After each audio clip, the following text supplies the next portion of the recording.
In this video I'm going to add a second heat pipe which I scavenged from a used Fujitsu Siemens laptop heat pipe to my Lenovo G510, and this is in a bid to double the capacity of heat transfer from the CPU to the fins. So what I'm going to use here are my heat pipes. This is a very cheap thermal paste. I'm not going to use my Noctua for this job. And this is thermal glue. As always, I have my screwdriver set on standby in case it's needed. I also have isopropyl alcohol 99% for electronic work.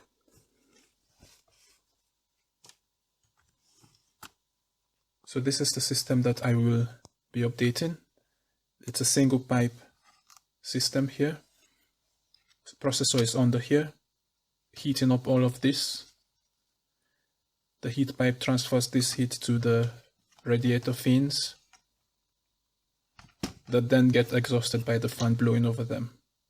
So what I'm planning to do is to use this space here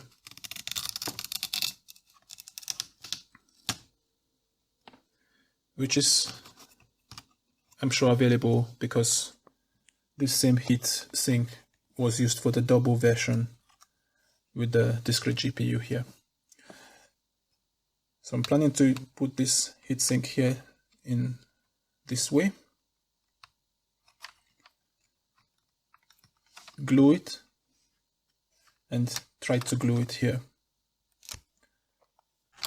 So first, I'm already seeing some obstruction at this point here, and it seems to me that if the heat pipe is straightened, follows this, we get blocked here by almost 2 millimeters. So I'm going to see if it's possible to bend this without destroying it. So let me just quickly pause the video and study how to get this in, and I'll be right back. Okay, so what I did was, with a small plier, I bent the tip here, folded it on itself, and squeezed together. And then I pulled up a bit to let this go just up a bit. And this will prevent it from hitting this point here. Okay, let's see.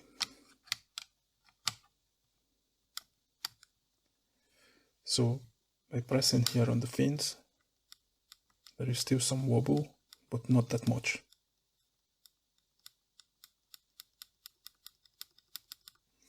So that means I can now glue on both sides, and for that I'm going to have to remove the cooling assembly here, which I've already unscrewed.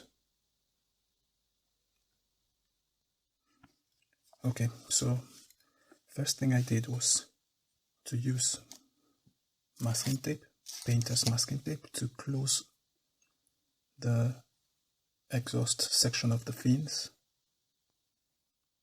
so that whatever we do up here with the thermal paste and glue will not obstruct the fins here. And you can see the tape basically go around. So let's take a look at how the system will be.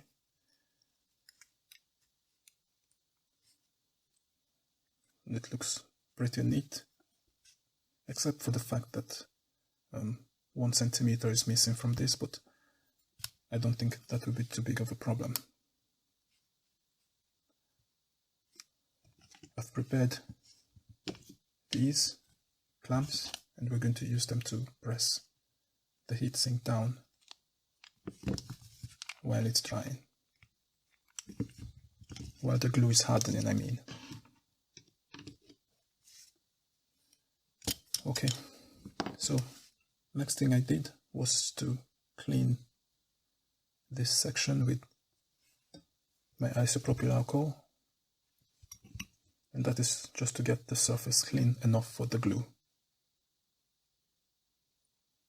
And since I've already touched and messed around with that section, I'm just going to do it again quickly. Same treatment for the pipe. Unfortunately, there is a step here, and you can see this copper section here. It's actually this that contacts the CPU, and you can see it's soldered to this. I'm going to have to fill this section here with thermal paste and hope that I have enough contact before I glue. So thermal paste to flood this section down here that has that step. We're going to also be transferring heat from this to this via these walls and almost all along with glue. So basically things are going to get messy. So let's put something to protect our mouse pad. Thermal paste. This is something cheap but still works. And I'm going to apply all along here a thick line in here.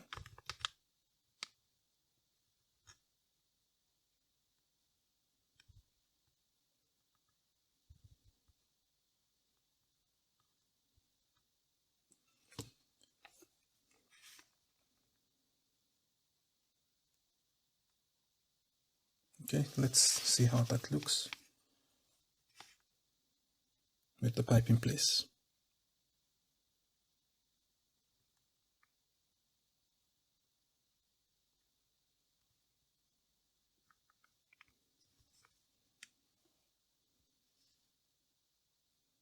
Okay, so this is fully squeezed.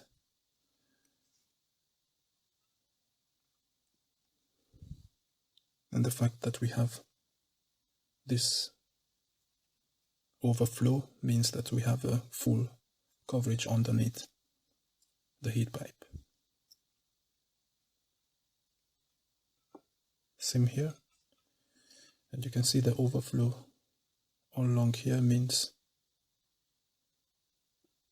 both pipes are connected and the heat will transfer between them.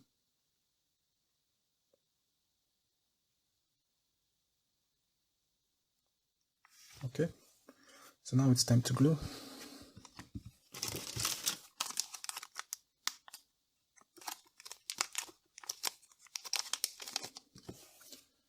Before I glue, I just want to quickly degrease the surfaces because the thermal paste is very greasy.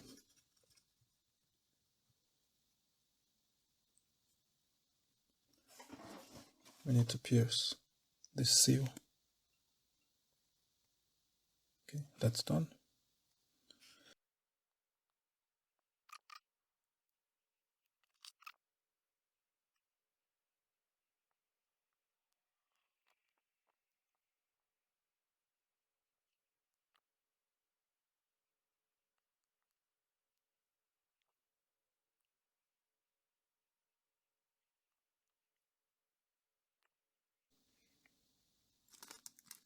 I'm going to just cover this with a piece of nylon and put something flat on it.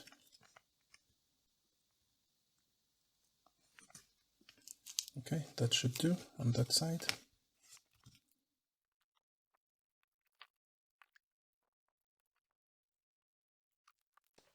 So we have everything glued and clamped down.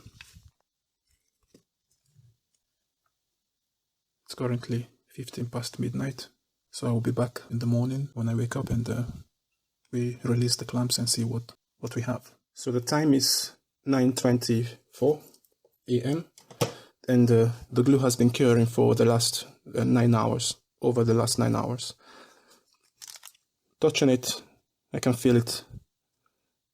I feel it's hard enough, so we can remove the clamps.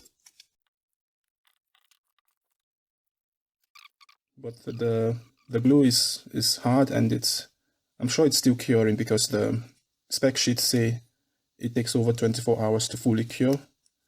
But it's like a rubberized feeling.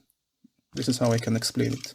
And it's very, very workable with the blade. You can see you can slice it and shape it the way that you want. So if you went overboard with it, you can clean it up when it's dry, no problems. Good. So now I'm going to do a general cleanup of the fan. I want to do a very good cleanup of the inbuilt attached dust, and I'll be back to install this into the computer. Okay, so the fan has been cleaned.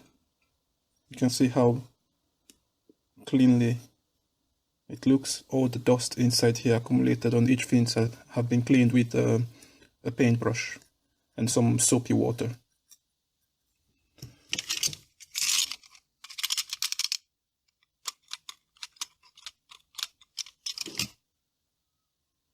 Okay, just want to make sure that there are no pieces of glue on any of these fan blades, so the fan remains well balanced. Okay, so you see how clean our job is. No glue in the fin radiator section there. And I'm going to have to, when I cover this back up, fill up this space because the air is going to leak from here since there is no more plastic piece here to protect against the leakage of air. Okay, so that is done. The fan housing cover is back on, and you can see where we're going to have a massive leakage of air from this hole here. That has to be filled up. This gap as well has to be closed.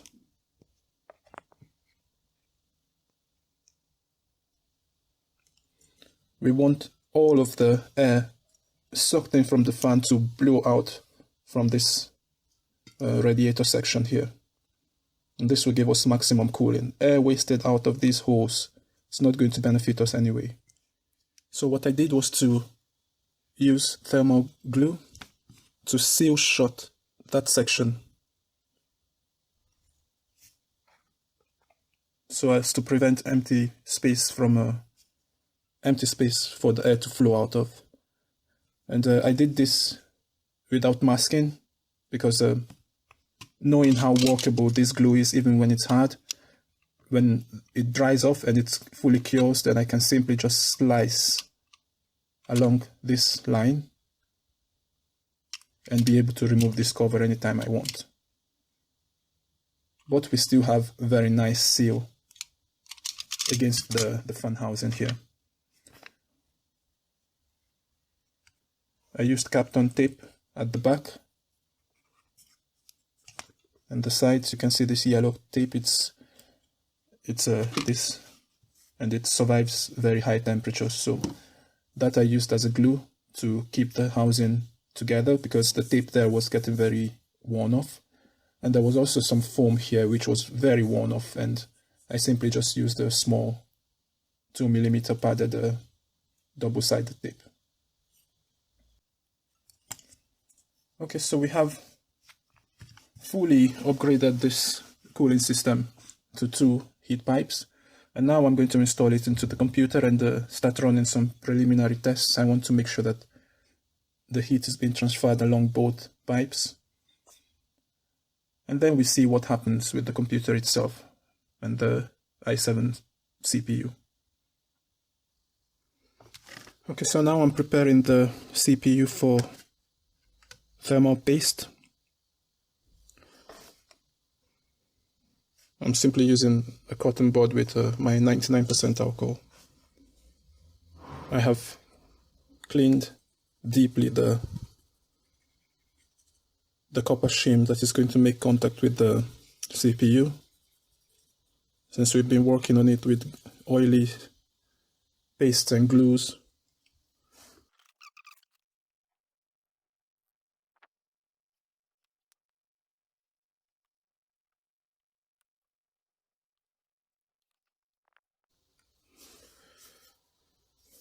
Seems to have gone in perfectly, just like it was before. So now I'm going to tighten the CPU heatsink screws. There is a label 1, 2, 3, and that's the pattern I'm going to follow.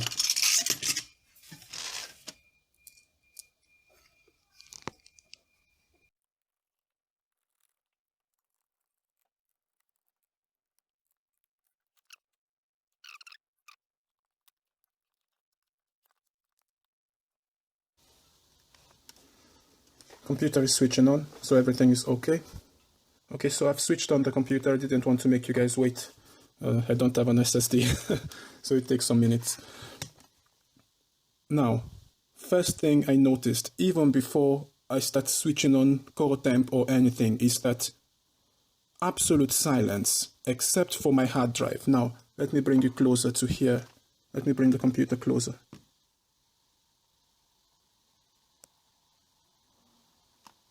And just now did the fan start.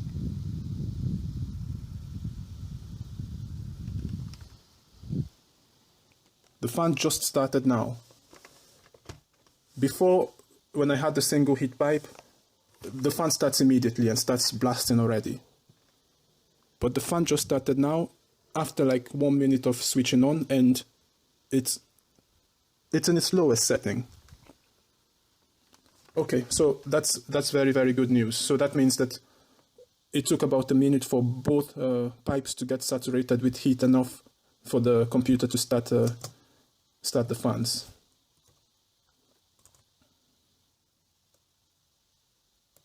Okay, let's see core temp.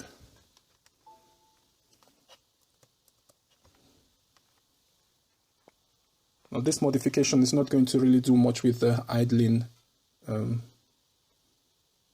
temperature, but oh no, I cannot believe this, guys. Look at this. We are idling at 35 degrees C, and you're seeing this with me for the first time. I have never idled at 35 degrees C. This is incredible. I'm sorry for the excitement, but these are the temperatures that my i5 gave me, my 4210M. And look at this, we are idling at 34 degrees C for an i7, 4700 MQ. The fan has just gone off. That's incredible. Wait, I have to show you guys this. Okay, so I've bent the computer. I've turned it upside down. Don't know how to show it to you guys. Okay, I didn't actually screw back on the cover, so let's surprise the fan now. Look at this, the fan is off. You can hear the hard drive working, but the fan is off? I'm absolutely shocked. Okay, let's just do some quick tests now.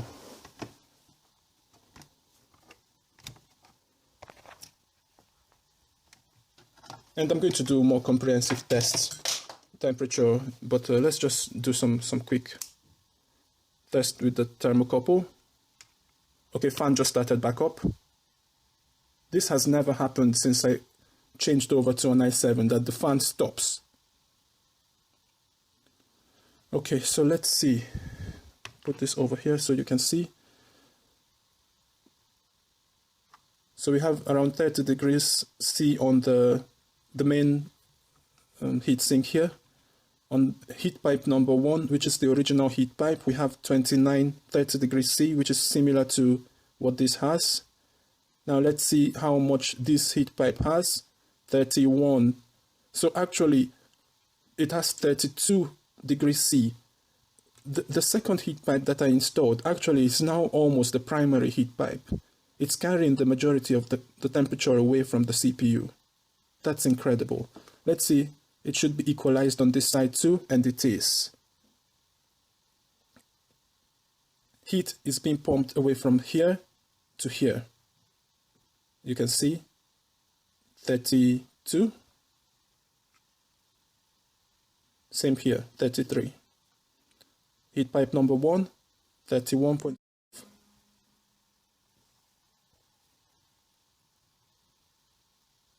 31.1, and what about here? 31.5. So equal temperature flowing all along. my DIY heat pipe is now the main transporter of heat, and this is connected not by solder but by thermal paste. 35. Okay, it's incredible. So I would say this has been a success. Let's go back and look at our temperatures on core temp.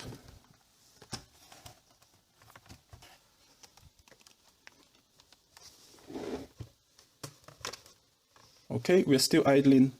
Okay, now we are starting to go up to our 40s, but we are still at 37. We're still under 40 on 2 cores.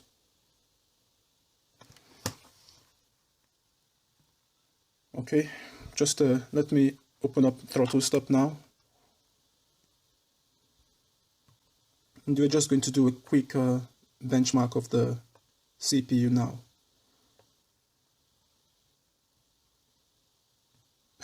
All cores under 40 degrees. Incredible. Okay, I'm going to enable turbo.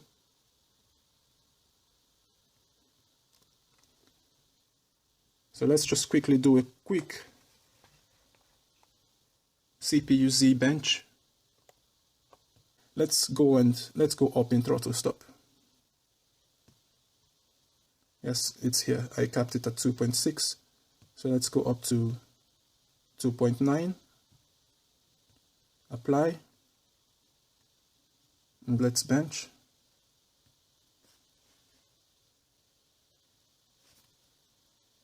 .8 gigahertz all cores, 1570, and we are cruising under 60 degrees C. Just now we got onto 60 degree on core 0.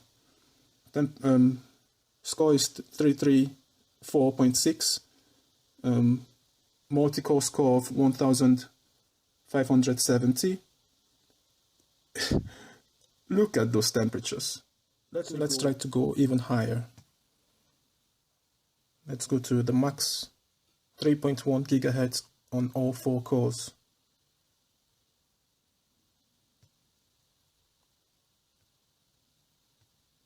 I could never do this before. I would immediately spike up to around 95 degrees C. So watch this speed, watch our temperatures, and now I'm going to start the bench. We had max 3.1 gigahertz on all cores, starting now.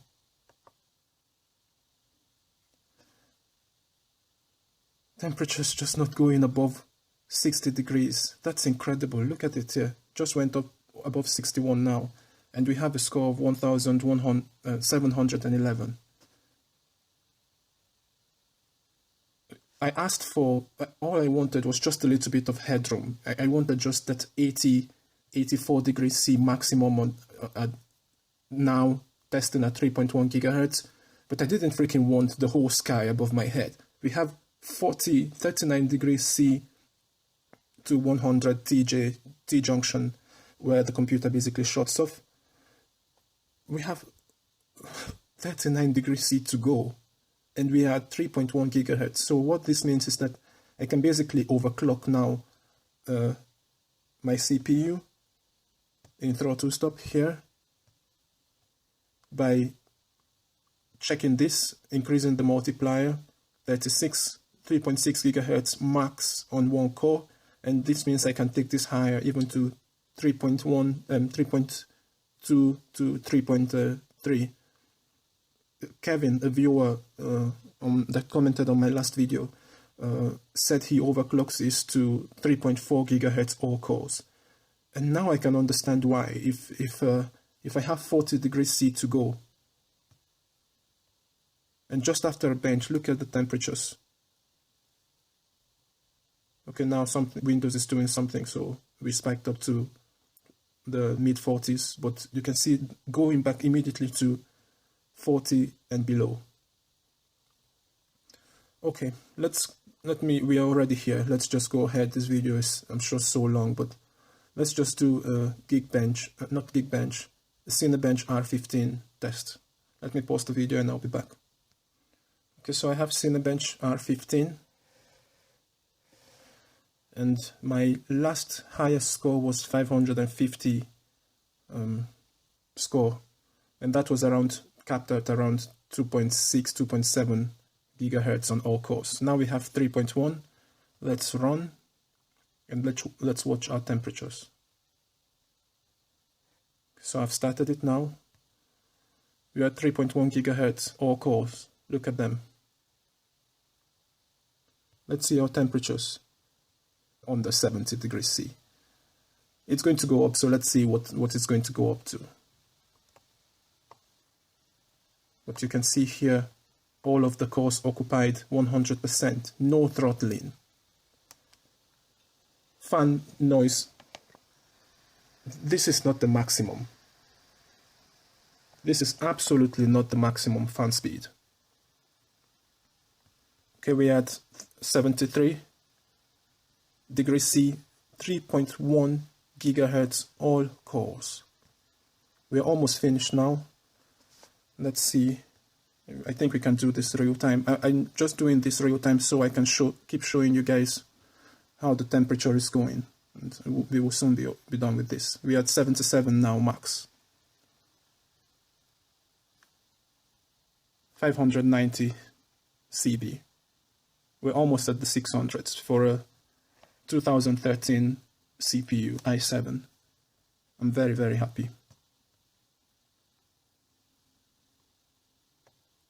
This is a 4770K CPU at 820, i7 3770. These are desktop CPUs with desktop cooling, and look at how close we are to them.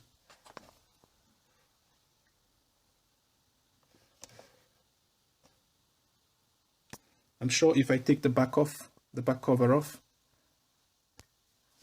we can get even lower temperatures.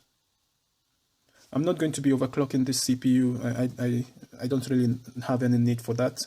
3.1 gigahertz all cores with a max temperature of under 79 degrees C is perfect for me. Okay, so that's it. I'm going to end the video here, and you can see the temperatures go down back under 40 degrees C.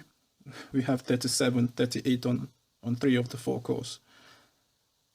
That's it. If you want to upgrade your computer to an i7 and you want to take full advantage of the power, the full frequency of all cores for that CPU, you have to switch your single pipe to a double.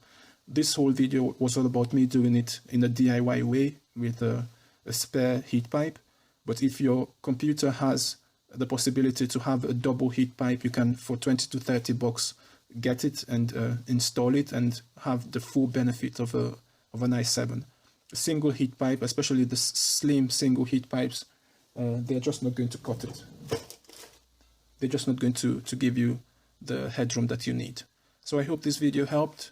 Now on to editing it and uploading it as soon as possible. Thanks for watching. Take care.